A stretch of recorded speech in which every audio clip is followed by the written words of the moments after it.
말씀은 2절밖에 되지 않아서 다 같이 읽도록 하겠습니다. 사도행전 1장 4절부터 5절입니다. 사도행전 1장 4절부터 5절입니다. 저 여러분이 같이 읽도록 하겠습니다. 사도행전 1장 4절부터 5절입니다. 네, 처하신 곳에서 온라인으로 예배드리시는 분들도 다 같이 읽도록 하겠습니다. 2절입니다. 시작. 사도와 함께 모이사 그들에게 분부하여 이르시되 예루살렘을 떠나지 말고 내게서 들은 바 아버지께서 약속하신 것을 기다리라. 요한은 물로 세례를 베풀었으나 너희는 몇 날이 못되어 성령으로 세례를 받으리라 하셨느니라. 아멘. 오늘의 말씀의 제목은 성령의 사람이 되라입니다. 지난주는 저희가 요한복음 21장을 봤습니다. 복음서의 마지막 장을 봤고 오늘은 이어지는 말씀입니다. 이어지는 넥스트 사도행전 말씀입니다. 우리의 인생의 변화는 참 마음먹은 대로 되지가 않습니다.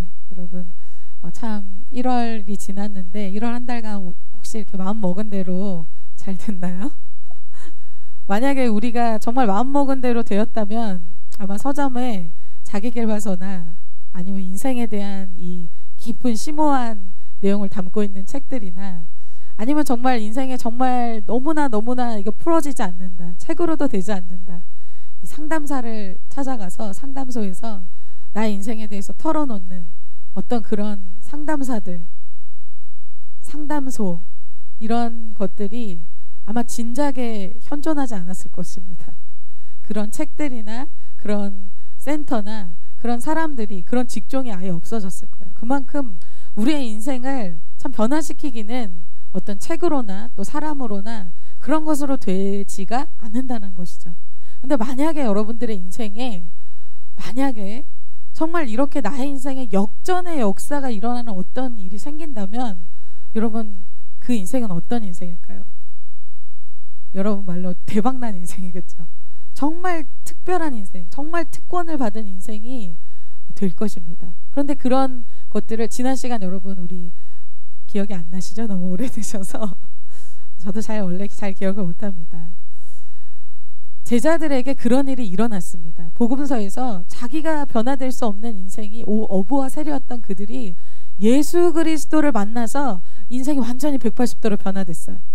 그런데 어떤 일이 일어났습니까? 우리 주일에도 봤고 또 우리 목요일 날에도 또 예배 때도 봤지만 제자들에게 십자가 앞에서 정말 큰 실패, 이제는 끝났다, 이제는 더 이상 뭔가 넥스트는 없다 라고 생각하는 그런 큰 어떤 연약감들을 보인 사건들이 제자들에게 일어났습니다. 십자가 앞에서 다 도망갔어요. 어떻게 보면 나의 인생의 넥스트는 또 나의 신앙에 어떤 것을 좀 기대하기는 좀 쉽지 않고 안주하고 싶은 그런 시즌을 제자들이 겪었습니다. 제자들은 끝이라고 생각했지만 예수님은 끝이 아니었어요. 제자들에 대한 이 큰 그림이 아직 남아 있었습니다. 예수님은 얘들아 아직 끝날 때까지 끝난 게 아니다. 예수님은 제자들을 향해서 예수님이 이제 승천하시고 그 다음에 역사적인 이 복음의 계승자들로 제자들을 염두에 두고 계셨어요. 그리고 그 일들은 나 정도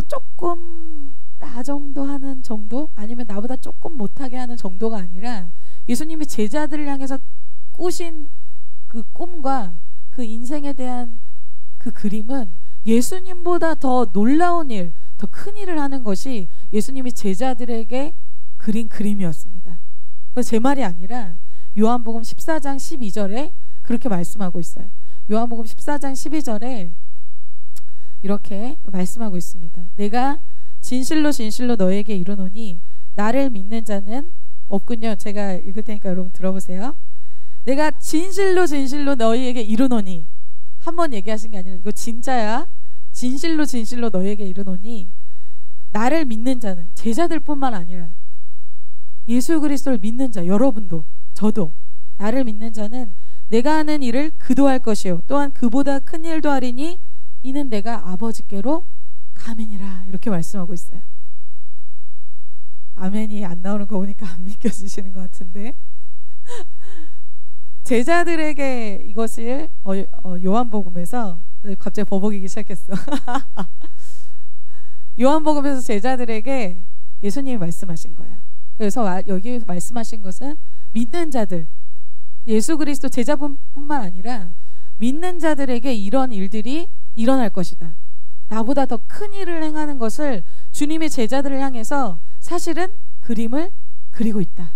그리고 여러분들 향해서 그림을 그리고 있다.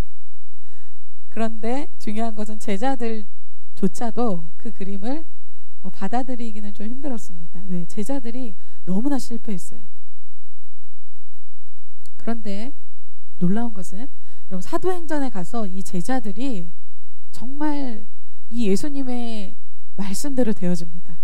이 실패하고 도망가고 연약하고 막 그랬던 제자들이 갑자기 사도행전에서 정말 갑자기 놀랍도록 더 큰 일을 해내는 그런 사람들로 변화되죠. 그렇게 된 것은 주님이 그들을 훈련하셨기 때문입니다. 그래서 예수님의 오늘 그 훈련을 세 가지로 보고자 해요. 여러분들이 그동안 많이 들었던 우리의 핵심 가치, 핵심 공동체 핵심 키워드입니다. 말씀과 기도와 성령으로 주님이 훈련하셨어요. 그래서 아무리 실패한 사람이라도, 아무리 이제 나는 넥스트가 없어 라고 생각하는 사람이라도 주님의 이 세 가지 훈련을 받을 때 사도행전에 있었던 일들이 그 사람을 통해서 일어나게 됩니다. 그 주인공이 여러분이 되시기를 축복합니다. 예수님이 새로운 이 준비를 하실 때 첫 번째는 말씀으로 그들을 훈련하십니다. 그들이 말씀의 사람이 되도록 훈련하세요. 주님이 이 새 시대가 열리기 전에 거의 마지막 유언처럼 제자들에게 무엇을 하시냐면 말씀을 주십니다. 4절 초반부에 이렇게 말씀하고 있어요. 사도와 함께 모이사 그들에게 분부하여 이르시되, 이렇게 말씀하고 있어요. 예수님이 승천 전에 이 유언처럼 정말 뭔가 아주 중요한 얘기를 하셨겠죠. 그런데 여러분, 여기서 오늘 성령에 대해서 얘기할 겁니다. 오늘 예언적으로 무소영제님 또 성령이 불타는 교회 이렇게 찬양을 했는데 성령에 대해서 얘기할 거예요. 여러분 머릿돌을 하신 분들은 아시겠지만 성령을 받는 방법에는 정말 여러 가지가 있습니다.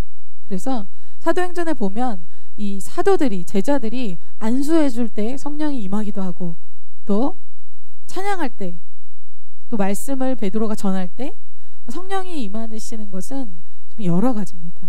그런데 오늘 예수님이 정말 이 급한, 정말 복음의 역사에 예수님이 이제 승천하시면 제자들만 남는데 이 급하고 시급하고 아주 중요한 이 일을 빨리 제자들한테 성령을 그냥 주시고 빨리 승천하시는 게 낫잖아요. 그런데 굳이 오늘 여러분 이 스토리를 아시죠? 예수님이 말씀을 주시고 또 열 후에 돼서야, 그때 돼서야 이제 또 기도할 때 성령을 주십니다. 그런 이유가 있다는 거예요. 그리고 오늘 이 말씀, 이 말씀을 들은 사람은 제자들, 사도들 뿐만이 아니었습니다. 고린도전서에 보면 이 예수님의 이 명령을 들은 사람이, 부활을 보고 명령을 들은 사람이 500여 명 정도 됐다라고 말하고 있어요. 그런데 이후에 여러분 아시죠? 오순절 성령이 임할 때는 몇 명으로 바뀌었어요? 120명으로 줄어들었어요. 그럼 도대체 예수님 무슨 말씀하셨길래 이 380명이 나가 떨어졌는가? 4절 후반부에 예수님이 이렇게 얘기하셨어요. 예루살렘을 떠나지 말고, 떠나지 말래요? 내게서 들은 바 아버지께서 약속하신 것을 기다리라, 이렇게 말씀하고 있어요. 두 가지를 말씀하신 거예요. 한 문장으로 있어야 될 곳과 해야 될 것을 말씀하고 계세요. 근데 이 문장이 딱 한 문장으로 떨어지기 때문에 어렵지가 않아요. 10문장으로 너희가 이제 내가 성령을 줄 텐데 너희가 이거라고 이걸 해서 10가지 적어야만 기억할 정도의 어떤 하나님이, 예수님이 미션을 준 게 아니에요. 굉장히 어려운 미션을 준 게 아니라는 거예요. 그들이 듣고 한 번에 이해될 수 있을 정도로 예루살렘 떠나지 말고 기다리면 돼. 내가 너희에게 그동안 얘기했던 아버지께서 주시는 그 성령, 그거 기다리면 돼. 아주 간단하죠. 그런데 이 말씀과 상관없이 380명이 중간에 사라졌습니다. 즉 이거는 뭘 얘기해요? 예수님이 새 시대에 성령을 주실 사람들은 말씀대로 순종하는 사람이라는 거예요. 그래서 10일 동안의 이 기도 기간이 있습니다. 정말 며칠이 못 되어서 주님이 주세요. 정말 짧은 기간이에요. 이 기간에 어떤 일이 일어난다? 380명이 걸러지는 일들이 일어납니다. 필터가 되는 일들이 일어나요. 근데 이 속에 특별히 제자들은 정말 너무나 큰 실패를 했던 사람들이죠. 말씀에 실패했던 사람들이에요. 근데 이 제자들이 말씀을 듣고 2번 실패를 경험하진 않습니다. 제자들이 자기 지혜, 자기 방법, 자기 계획 다 내려놓고 어떻게 합니까? 순종합니다. 근데 여러분, 왜 주님이 이 순종하는 자들을 통해서 일하시는가? 주님이 일하시는 방법을 우리가 알아야 돼요. 주님이 일하시는 방법이 하나님이 일을 하시는 방법과 아주 동일합니다. 하나님이 일을 하실 때는 어떻게 하신다? 아모스에서 3장 7절에 하나님이 일하시는 방법에 대해서 이렇게 얘기하고 있어요. 다 같이 한번 읽어볼까요? 시작. 주 여호와께서는 자기의 비밀을 그종 선지자들에게 보이지 아니하시고는 결코 행하심이 없으시리라. 아멘. 그러니까 주님이 일하시는 방법을 우리가 알아야 돼요. 주님은 결코 그냥 갑자기 일하시지 않아요. 어떻게 하신다? 그종 선지자를 통해서 미리 말씀을 주신다는 거예요. 예언적인 말씀이 되겠죠? 왜냐하면 나중에 일어날 거니까. 그래서 여러분, 요즘에 큐티를 노아로 하고 있습니다. 노아가 예언적인 주님의 음성, 말씀을 듣습니다. 너 이제 홍수 일어날 건데 배 만들어라. 근데 지금 당장은 배 만드는 게 너무 바보 같은 일이에요. 그런데 순종해서 노아가 배를 만듭니다. 나중에 돼서 한참 지나서야 그 예언적인 말씀이 이루어지는데, 그때가 돼서는 노아는 어떤 사람이 됩니까? 예언적인 사람이 돼요. 주님의 말씀은 예언적이라는 특징이 있습니다. 그것은 반대로 얘기하면 주님이 놀라운 나에 대한 계획을 예언적으로 알려주시고 지금 말씀을 주신다고 해도, 즉 노아에게, 노아가 방주로 들어가서 구원받고 노아의 가족이 구원받고 노아를 통해서 새로운 새 시대를 열 놀라운 하나님의 예언적인 계획과 또 말씀을 주셔도 이미 그 예언은 있지만 노아 편에서 그것을 반응하지 않으면 노아를 통해서는 그 일은 일어나지 않는 거예요. 제자들도 마찬가지죠. 제자들에 대해서 예수님이 새 시대의 새 주인공으로 쓰실 계획을 갖고 계십니다. 그런데 제자들 편에서 이것을 반응하지 않고 믿고 기다리고 예루살렘을 웨이팅하고 있지 않으면 제자들을 통해서는 그 일이 이루어질 수 없다는 거예요. 그래서 예수님께서 부활하셔서 제자들에게 계속해서 회복하신 것이 무엇입니까, 여러분? 말씀을 회복시키셨어요. 엠마오로 가는 2 제자에게 예수님이 나타나셔서 예수님이 이렇게 내가 죽고, 예수님인 것도 못 알아봤어요. 예수 그리스도가 죽고 부활하고 이 모든 일이 구약에 예언된 일이 아니냐, 말씀을 쫙 풀어주실 때 제자들의 마음이 어땠다? 내 마음이 뜨거워졌다, 이렇게 얘기하고 있어요. 왜 뜨거워져요? 갑자기 불이 임했어요? 왜 뜨거워져요? 지금의 상황, 예수님이 실패한 것 같고 내 인생 지금 여태까지 잘못 산 것 같고 실패한 것 같은데, 말씀을 쫙 들어보니까 어때요? 이건 예언된 일이에요. 이건 말씀에 예수님이 실패한 게 아니에요. 예수님이 이미 알고 계셨어요. 내 인생 지금 실패한 게 아니라는 거예요. 그러니까 어때요? 말씀으로 내 인생을 보게 돼요. 말씀으로 지금 상황을 보게 돼요. 말씀으로 이 세대에 일어난 일들을 분별하게 돼요. 그러니까 어때요? 마음이 뜨거워져요. 말씀이 맞구나. 예수님이 맞구나. 내가 실패한 것이 아니구나. 예수님이 부활하시고 나서 막달라 마리아에게 천사를 보내셔서 이렇게 또한 말씀하시죠. 누가복음 24장 6절에 이렇게 천사가 얘기합니다. 여기 계시지 않고 살아나셨느니라. 갈릴리에 계실 때에 너희에게 어떻게 말씀하셨는지를 기억하라. 이렇게 말해요. 갈릴리에서 너희에게 이미 이것이 일어날 일들이라는 것을 얘기했던 것을 기억하라. 그래서 이 막달라 마리아가 기억났어요.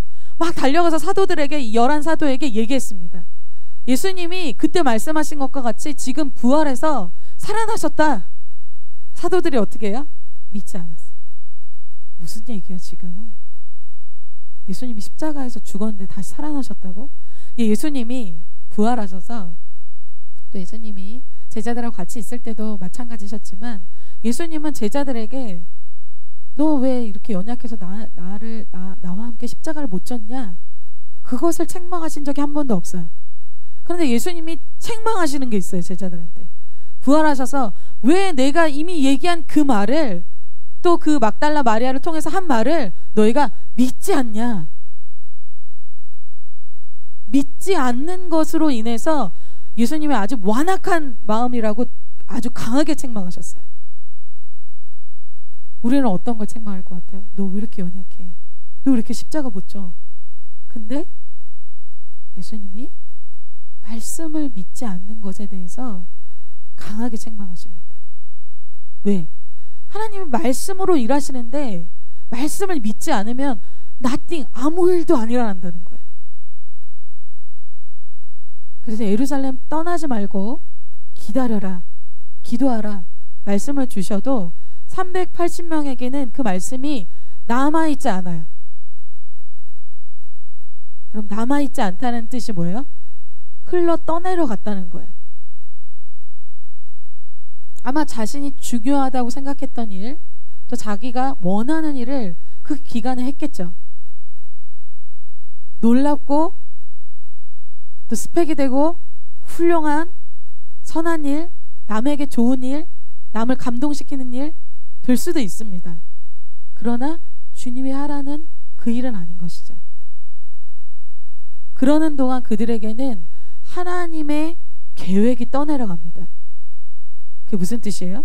하나님의 말씀이 떠내려간 사람에게는 그 사람에 대한 하나님의 캠퍼스를 향한 계획, 그 사람을 통해서 이루고자 하는 캠퍼스를 향한 목표들, 나의 20대를 향한 주님의 계획들, 나를 통해서 가정에 이루고자 하는 새로운 역사들, 나를 통해서 이 청년 세대에 또 한국에 이루고자 하는, 또 열방에 이루고자 하는 목표들이 어떻게 된다? 떠내려 가고 있다는 거예요. 그리고 크게 봤을 때는 여러분, 제자들에게는 엄청난 환란이 지금 눈앞에 기다리고 있습니다. 예수님이 승천하시고 여러분 사도행전에 보면 이제 엄청난 핍박들이 시작되죠. 순교의 역사들이 막 시작됩니다. 그런데 제자들에게 문제가 되지 않는 것은 예언적인 말씀을 주셨어요. 이미 제자들은 성령으로 충만해져서 그 고난과 핍박에 문제가 되지 않아요. 문제가 되는 사람이 누굽니까? 380명. 380명은 예언적인 말씀에 준비가 안 돼 있기 때문에 그 고난과 핍박을 어떻게 했을까요? 아마 감당하지 못했을 것입니다. 여러분, 우리에게 이미 우리가 아주 습관적으로 마가복음도 하고 계시록도 말씀도 알고 여러 가지 말씀을 알고 있어서 우리가 마지막 때 얘기를 많이 하죠. 마지막 때에는 창세 이후로 없었던 정말 대환란이 올 것에 대해서 얘기합니다. 근데 그것이 우리에게는 물론 도적같이 온다는 말씀이 있지만, 준비된 우리에게, 말씀을 알고 있는 우리에게는 그것이 도적같이 오지는 않습니다. 믿음이 없는 사람에게는 이것이 갑자기 오는 것 같죠. 노아의 방주에서 그 노아 시대 사람들은 갑자기 홍수가 오는 것 같아요. 근데 노아는 갑자기가 아니에요. 노아는 이미 준비가 돼 있어요. 어떻게? 매일매일 배를 만들면서 이미 준비돼 있어요. 여러분, 그러시는 분들 있죠. 마지막 때 진짜 어떡해, 나 그때 어떡해. 학생들이 그런 얘기, 저는 자신이 없어요 간사님. 여러분, 저도 자신이 없어요. 저를 붙들고 얘기하지 마세요. 전 예수님이 아니에요. 저도 자신이 없습니다. 그런데 어때요? 노아가 그럼 홍수 앞에서 자신이 있었을까요? 자신 없죠. 그런데 어떻게 그가 준비했어요? 지금 나에게 주어지는 그 말씀이 예언적인 준비가 된다는 거예요. 하루하루 주어지는 그 말씀에 방주를 만들면 그것이 나의 인생의 예언적인 준비가 된다는 거예요. 마지막 때 그때 가가지고 막 준비한다. 지금의 여러분들에게 예루살렘을 떠나지 말고 기다리라는 그 말씀에 반응하면 그것이 마지막 때를 준비하는 일이 되는 것입니다. 제자들의 이 준비가 정말 엄청난 환난과 핍박의 준비가 될지는 제자들도 몰랐어요. 누가 알았겠어요? 예수님은 아셨죠.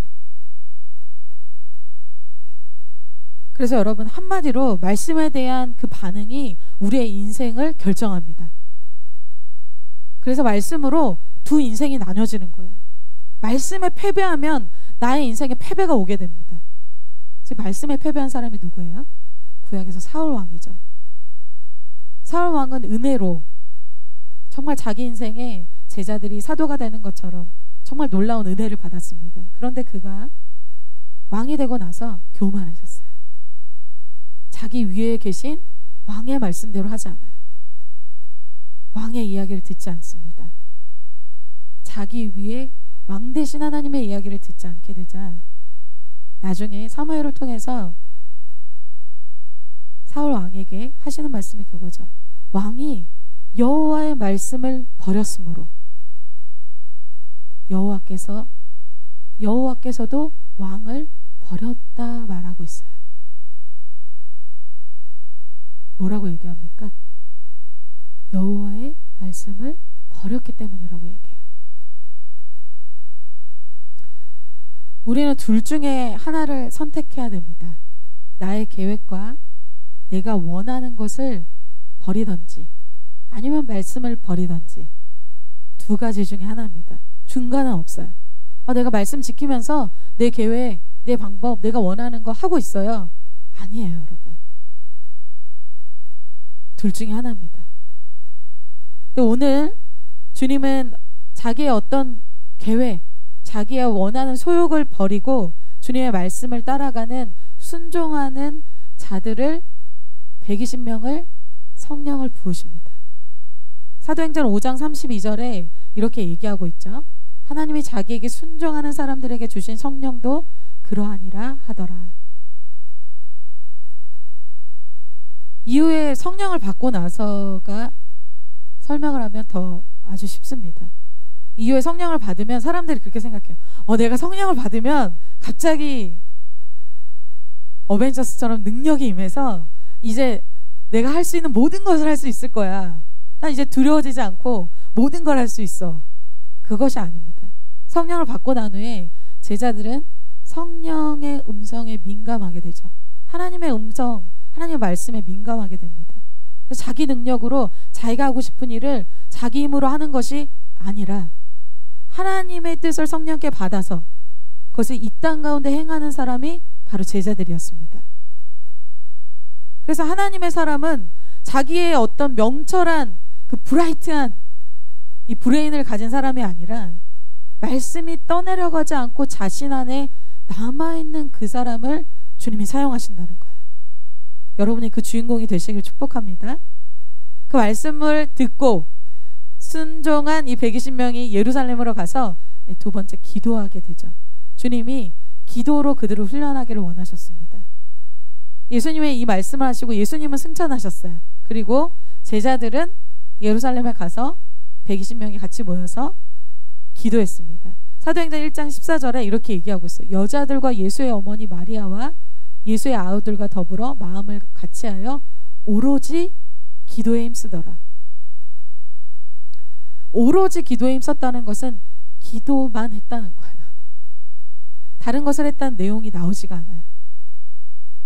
그래서 이 사도행전의 전체를 보면요, 이때뿐만이 아니라 오로지 기도했더라, 빌기를 다함에 이런 기도의 내용들이 쭉 나옵니다. 여러분 아시다시피 제자들은 이 사도행전 되기 전에 복음서에서는 기도했다는 내용이 별로 안 나와요.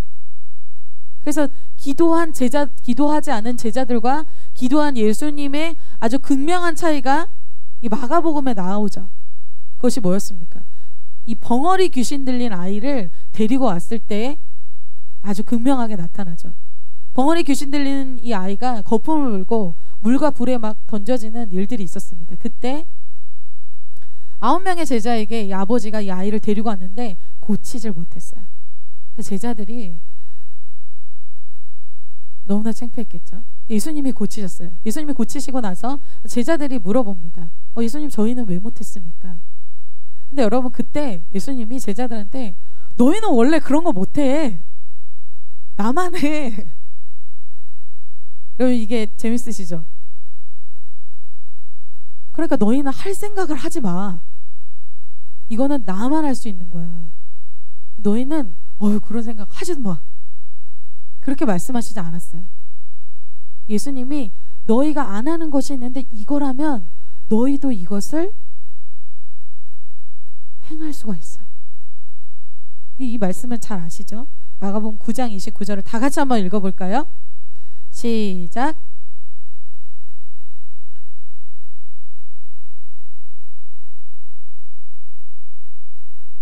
물론 여러분, 모든 병이 악한 영이 하는 것은 아닙니다. 그래서 좀 아프면 이거 혹시 이렇게 생각하시지 않아도 돼요.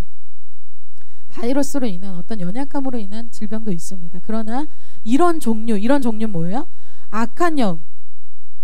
이것은 이 땅의 힘으로, 이 땅의 의술로 치유가 안 돼요. 귀신이 들려서 내가 원하지 않는 곳에 막 물과 불에 막 던졌다고 하잖아요. 이런 종류, 악한 영에 관한 것들, 그 악한 영의 그 아이를 사로잡고 있어요. 아주 강하게 사로잡고 있기 때문에 이 아이가 아예 컨트롤이 안 되는 거예요. 그러면 어떻게 해야 되냐? 더 강한 자가 나타나서 그 강한 악한 영을 결박하고 쫓아내줘야 그 아이가 자유함을 얻게 된다는 거예요. 그 아이를 붙들고 너 왜 그래? 그렇게 하면 안 된다는 거예요. 그 안에 악한 영 때문에 그 아이가 원하지 않는 행동을 하는 거예요. 그 악한 영을 사로잡는 더 강한 자가 결박할 때에만 그 아이가 변화될 수가 있어요. 근데 문제는 제자들이 악한 영보다 강하지가 않아요. 이러한 영적인 원리에 대해서 마태복음에 예수님이 이렇게 설명해 주셨어요. 마태복음 12장 28절 29절에 이렇게 얘기하고 있어요. 그러나 내가 하나님의 성령을 힘입어서 귀신을 쫓아내는 것이면 하나님의 나라가 이미 너희에게 임하였느니라. 사람이 먼저 강한 자를 결박하지 않고야 어떻게 그 강한 자의 집에 들어가 그 세간을 늑탈하겠느냐. 결박한 후에야 그 집을 늑탈하리라. 28절에 보면 다시 내가 하나님의 성령의 능력을 힘입어 이렇게 얘기하고 있어요. 나의 능력이 아니에요. 하나님의 성령의 능력만, 하나님의 영만이 이 악한 영을 제압하고 쫓아낼 수가 있어요. 근데 제자들 안에 이 성령의 능력이 없다는 것이죠, 지금. 그래서 여러분, 이 악한 영을 가볍게 보면 안 돼요. 악한 영은 우리보다 강합니다. 악한 영은 영적인 존재예요. 이것을 이길 수 있는 것은 아까 얘기한 대로 성령의 그 능력만이 이길 수 있습니다. 그래서 제자들이 이후에 성령으로 기도함으로 성령을 받고 나서는 사도행전은 이 제자들을 통해서 엄청난 이 축사 역사들이 일어납니다. 여러분, 그래서 주님은 그것을 위해서 기도하라고 해요. 기도는 뭐야? 하늘의 아버지께 요청하는 거예요. 이 땅에서 해결할 수 없는 일을 하늘에 계신 그 아버지께 우리가 간구하는 것입니다. 그래서 제자들이 이 사도행전에 와서는 기도가 멈추질 않아요. 이 공동체가 기도하는 공동체가 돼요. 기도의 영적인 싸움을 싸우는 이 공동체로서 승리가 임합니다. 그래서 베드로가 한 번은 감옥에 갇혔는데 이 교회 사람들이 앞에 가서 시위한 게 아니에요. 어떻게 했다? 다 같이 모여서 기도하기 시작했어요. 그러니까 하나님 어떻게 합니까? 기도 하늘에 요청하는 거라 그랬죠. 하나님이 천사를 보내셔서 베드로의 감옥에서 풀어나게 하세요. 우리가 기도할 때 하늘의 영역이 움직입니다. 그래서 이 사도행전을 보면 또 제자들을 보면 제자들이 한 건 기도밖에는 없어요. 그전에는 실패하고 연약하고 초라한 모습이었는데 그들이 기도를 시작하자 그들이 이기고 승리하고 빼앗아오는 일들이 계속해서 사도행전에 일어납니다. 여러분, 저희가 CHR 앞두고 지금 기도하고 있어요. 이러한 역사, 또 내일 또 금요사라가 있는데 기도할 때 이러한 역사가 일어나게 될 것을 선포합니다.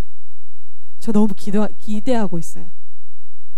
주님이 이 말씀을 주시는 건 뭔가 이유가 있구나. 그리고 그들은 성령 받을 때까지만 딱 기도한 것이 아니에요. 그들이 계속해서 사도행전에 기도했다고 얘기하고 있죠. 우리가 성령 충만함을 하면 받을 수 있습니다. 그러나 성령의 소멸이 일어나기도 해요.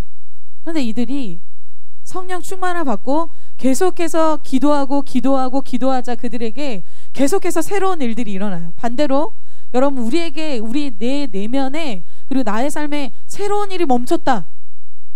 그것은 뭐 때문이에요? 기도가 멈췄기 때문이에요.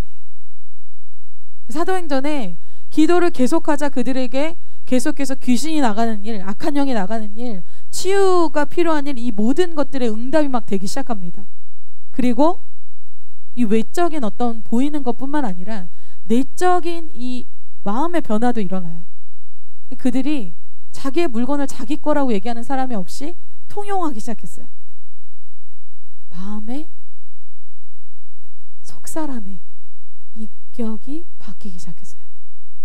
외적으로도 내적으로도 성령이 그들을 변화시킨 거죠. 계속해서 새 일이 일어나고 있어요. 마지막으로 말씀에 순종해서 이 말씀과 또 기도로 준비된 이 사람들에게 주님이 성령을 부으십니다. 제가 이 설교를 할 때 학생들이 이게 헷갈려하는 친구들이 있어서 이거 잘 들으셔야 돼요. 제가 예전에 이 설교하다가 학생들이 이래서 저도 저도 놀랐어요. 이것을 이해하지 못하는구나. 우리 친구들이 좀 놀랐어요. 여러분, 마지막 제자 훈련의 단계는 이 성령을 받는 것입니다. 아멘. 제자들이 복음서에서 훈련을 받았어요. 누구에게 받았어요? 예수 그리스도께 직접 받았어요. 그런데 그렇게 3년 반 동안 훈련받고 결과가 뭐였어요? 십자가 앞에서 다 도망가는 거예요. 연약하고 실패하고 실수하고 마음은 아니지만 십자가 앞에서는 다 도망가는 거예요. 제자 훈련이 그것으로 끝난 게 아니에요. 제자 훈련은 이 사도행전까지가 제자 훈련이에요. 어떤 것? 5절에 이렇게 얘기하시죠. 요한은 물로 세례를 베풀었으나 너희는 몇 날이 못 되어서 성령으로 세례를 받으리라 하셨느니라.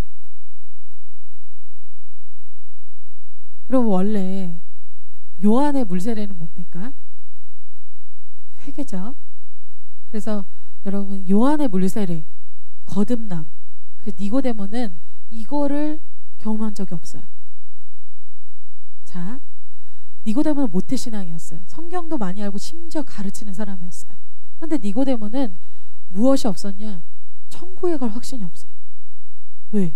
자기가 거듭난 체험이 없어요. 거듭났다는 건 뭐예요? 본어게인, 다시 영적으로 태어난 거예요. 십자가의 그 예수 그리스도가 나를 위해서 죽으셨다는 그것이 이론이 아니라 체험적으로 나의 죄 때문에 죽으셨다는 그 죄사함의 체험이 없는 거예요. 이러한 분들 CH 할 때 이러한 거듭남의 체험 하시게 될 줄 믿습니다. 저희 원래 수련회 이름이 본어게인 수련회였어요. 그래서 이름 바꿨어요. 성령 수련회로 다시 바꿨는데, 그래서 첫 번째 그 물세례는 바로 우리가 회개를 체험할 때 받는 것입니다. 그래서 여러분, 제자들이 이 세례를, 이 성령을 받았어요, 안 받았어요? 여기서 갑자기 학생들이 대답을 안 해. 받았죠, 여러분. 제자들이 예수님을 만나고 회개하고 그랬기 때문에 예수 그리스도를 쫓았죠. 그렇죠? 그래서 제자들 안에는 성령이 있어요, 없어요? 있습니다. 자, 사도행전 2장 38절을 다 같이 한번 읽어볼게요. 시작. 베드로가 가로되 너희가 회개하여 각각 예수 그리스도의 이름으로 세례를 받고 죄사함을 얻으라. 그리하면 성령을 선물로 받으리니. 자, 어때요? 세례를 받고 죄사함을 받을 때 어떻게 된다? 너희 안에 성령을 선물로 받게 될 것이다. 그래서 우리를 얘기할 때 너희가 성령의 전이다 이렇게 얘기하죠. 우리 안에 성령이 들어오셔서 내가 성전이 되는 거예요.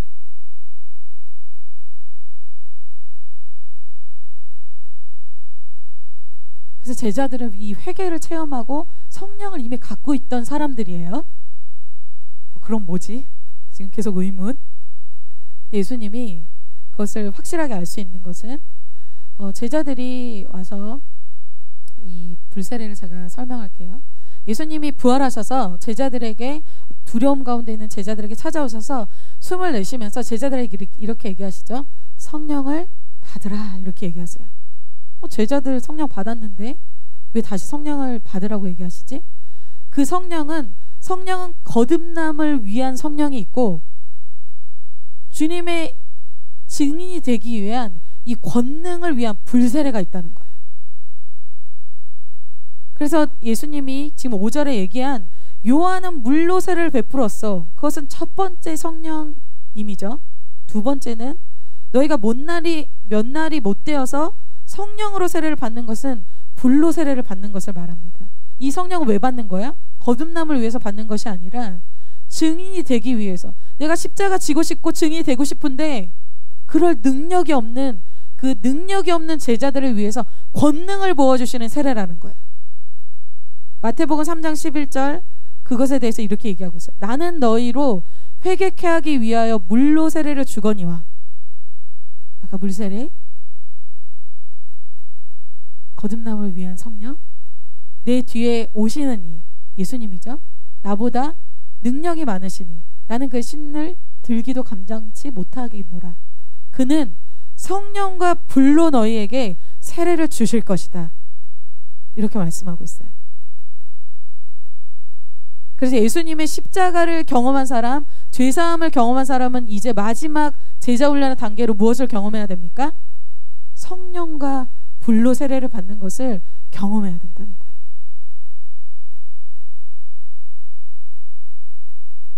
그래서 그들이 그전에는 어땠어요?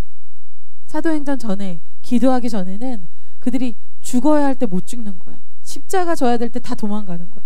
다 엠마오로 가고 어디로 가고 다 흩어져요. 자기 있어야 될 때 안 있어요.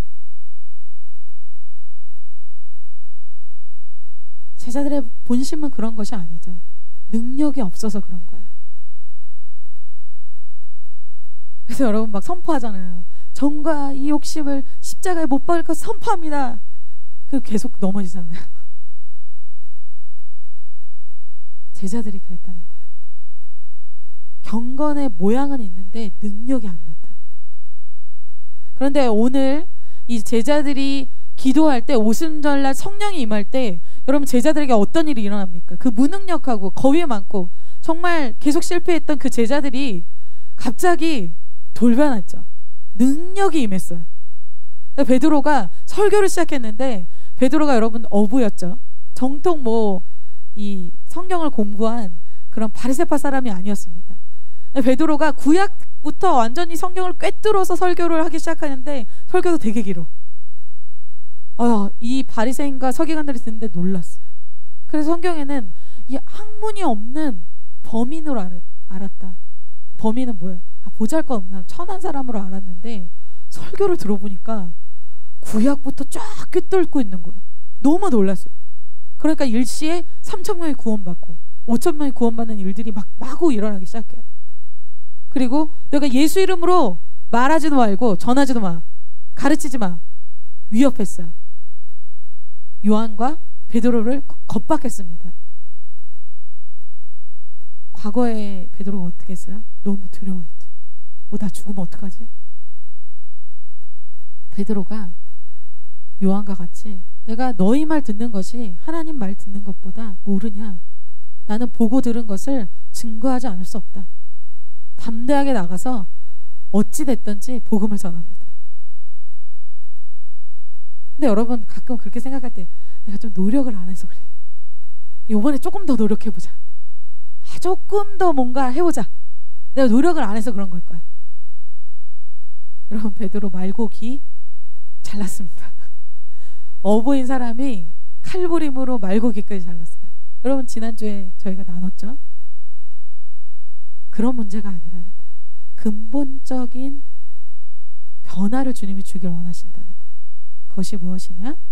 성령으로 세례를 받는 것입니다. 그래서 그들이 그전에는 진짜 무능력한 모습이 이 복음서에는 나와요. 제가 이 말씀 묵상하는데 진짜 마른 뼈 같다. 진짜 무능력하고 진짜 아무것도 할 수 없고 이론은 있는데 앉아서 아무것도 할 수 없는, 정말 십자가를 질 수 없는, 십자가 앞에서 정말 다 벗고 도망가는 그런 제자들. 와, 너무 마른 뼈 같은 거예요. 근데 이들이 에스겔에 나온 말씀처럼 극히 큰 군대가 그들에게 생기가 들어갈 때 완전히 변화되게 됩니다. 에스겔서 이렇게 얘기하고 있죠. 9절과 10절을 다 같이 한번 읽어보겠습니다. 이것이 우리의 모습이 될 것을 선포합니다. 또 내게 이르시되, 읽어볼게요. 시작. 또 내게 이르시되, 인자야 너는 생기를 향하여 대언하라. 생기에게 대언하여 이르기를, 주 여호와께서 이같이 말씀하시기를, 생기야 사방에서부터 와서 이 죽음을 당한 자에게 불어서 살아나게 하라 하셨다 하라. 이에 내가 그 명령대로 대언하였더니 생기가 그들에게 들어가매 그들이 곧 살아나서 일어나 서는데 극히 큰 군대더라. 아멘. 생기, 성령이 그들에게 들어갈 때 마른 뼈 같은 그들이 극히 큰 군대로 변화되게 됩니다. 오늘 결론이에요. 오늘 교회가 세워지는 모습을 봤습니다. 여러분, 교회는, 이 공동체는 우리끼리의 좋은 교제를 하기 위해서 모여있는 곳이 아닙니다. 믿음의 사람끼리 교제하기 위해 존재하는 곳이 아닙니다. 예수님이 마지막 복음서에 동일하게 하시는 말씀들이 있습니다. 모든 족속으로 가서 제자 삼아라. 제자 삼는 것이 공동체의 목적입니다. 그런데 어때요? 제자 삼을 능력이 없어요. 그래서 우리가 대학부 된 거, 청년부 가는 거, 그게 우리 신앙의 목표가 아닙니다. 제자 삼는 것이 목표예요. 그런데 능력이 필요하죠. 그것을 위해서 주님이 3가지를 오늘 말씀하시는 것입니다. 내가 원하는 계획과 내가 원하는 방법으로 내가 원하는 곳에 있는 것이 아니라 말씀대로 내 계획과 내 상황을 바꾸는 거예요. 그리고 오직 기도하는 것입니다.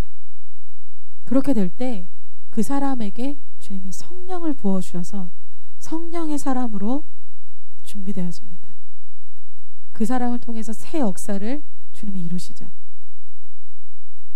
이 3가지로 우리 공동체가 각자 개인이 준비되어질 때, 요번 2021년은 저희가 3월 달에 되기 전에, 물론 주님이 언제 주실지 모르겠지만 정말 성령으로 변화돼서 아까 찬양한 대로 성령이 불타는 그러한 공동체, 능력이 있는 공동체, 십자가를 질 수 있는 공동체로 변화되게 될 것을 선포합니다.